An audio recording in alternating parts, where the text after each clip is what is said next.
आज माळशिरस पंचायत समिती या ठिकाणी क्रांतिकारी संघर्ष सेनेच्या वतीनं हलगीनाद आंदोलन करण्यात येत आहे। हे हलगीनाद आंदोलन करण्यामागचं कारण काय सांगाल, काय विषय आहे नेमका?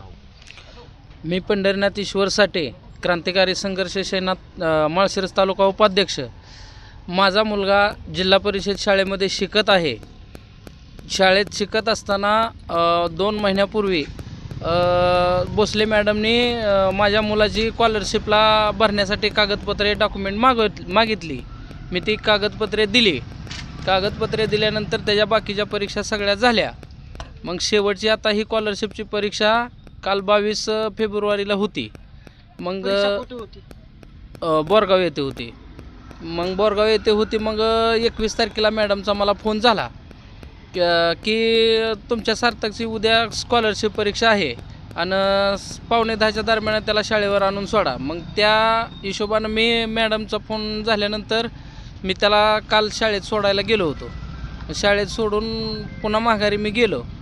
मग शाळेत जाणारी मुलांना न्यायला आलेली गाडी रिक्षा, त्या गाडीमध्ये बसला होता माझा मुलगा। शिक्षकांनी तिथं त्याला उतरला। का उतरला तर शिक्षक म्हणाले की तुझं फॉर्म भरला नाही मॅडमने, तुमच्या भोसले मॅडमने, आणि फॉर्म भरला नसल्यामुळं तुला काय परीक्षेला येता येत नाही। मग मुलगा माझा घरी तो रडत आला। रडत आल्याच्या नंतर मी मुलाला घेतला आणि जिथं परीक्षा सेंटर आहे तिथं मी गेलो। तर तिथं सरांची विचारपूस केली। तर तिथं गेल्यानंतर जायबाई सर, जाधव सर आणि साने सर यांनी मला सांगितलं की तुमच्या मुलाची कागदपत्रे डॉक्युमेंट भरली नसल्यामुळं, भोसले मॅडमने फॉर्म भरला नसल्यामुळं मुलाला तुमच्या परीक्षेला बसता येत नाही।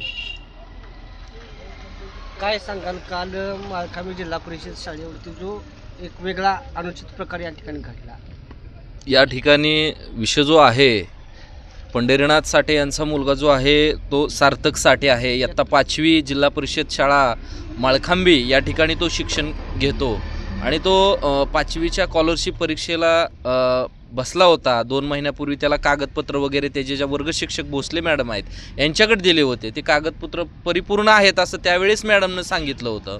आणि परवा दिवशी पंढरीनाथ साठे यांना त्यांचा फोन आला मॅडमचा, तुमच्या मुलाला उद्या शाळेमध्ये पाठवा, त्याची स्कॉलरशिपची परीक्षा आहे, माळखांबी जिल्हा परिषद शाळेपाशी पाठवा आणि तिथून पुढे बोरगावला श्रीनाथ शाळेकडे आम्ही परीक्षेसाठी नेणार आहे। मग त्या पद्धतीने ह्यांनी त्यांच्या मुलाला तिथं सोडला आणि ह्यांनी सोडल्यानंतर त्या मुलाला त्या गाडीत टमटममध्ये बसवण्यात आलं नाही, शाळेच्या बाहेर ठेवण्यात आलं। आणि परत तो मुलगा घरी रडत आल्यानंतर सांगण्यात आलं, विचारणा केली त्यावेळेस त्यानं सांगितलं त्याला त्या काही कोण शिक्षक आहेत त्या शिक्षकांनी सांगितलं की तुझं काय बाबा कागदपत्र नसल्यामुळे तुला काय बाबा बसता येत नाही। परंतु हा जो खऱ्या अर्थानं जो जातीवादपणा आहे, हा जातीवादपणा आज उघड झालेला आहे। काय सांगायचं, कारण की 2 महिन्या अगोदर कागदपत्र घेतली जातात। 21 फेब्रुवारीला फोन येतो की तुमच्या मुलाची परीक्षा आहे आणि ज्यावेळेस परीक्षा सेंटरवरती केंद्रावरती जातो त्यावेळेस अचानक उघड होतं की या मुलाचा फॉर्मच भरला जात नाही। याचा अर्थ त्या मुलाच्या ज्या वर्ग शिक्षिका आहेत भोसले मॅडम आणि कोण जे मुख्याध्यापक आहेत यांची जबाबदारी आहे की बाबा ते अर्ज भरून घेणे, कागदाच्या काही त्रुटी आहेत ते सांगणं, ह्यात त्यांनी कर्तव्यात कसूर केला आहे। आणि यामध्ये हा विद्यार्थी मागासवर्गीय आहे आणि जाणून बुजून जातीय देशातूनच हे कृत्य केलं आहे असं आम्हाला वाटतं। याबाबत आपण संबंधित गट शिक्षण अधिकारी असतील किंवा पंचायत समितीचे कार्यकारी अधिकारी असतील त्यांना भेटला का व्हिडिओ?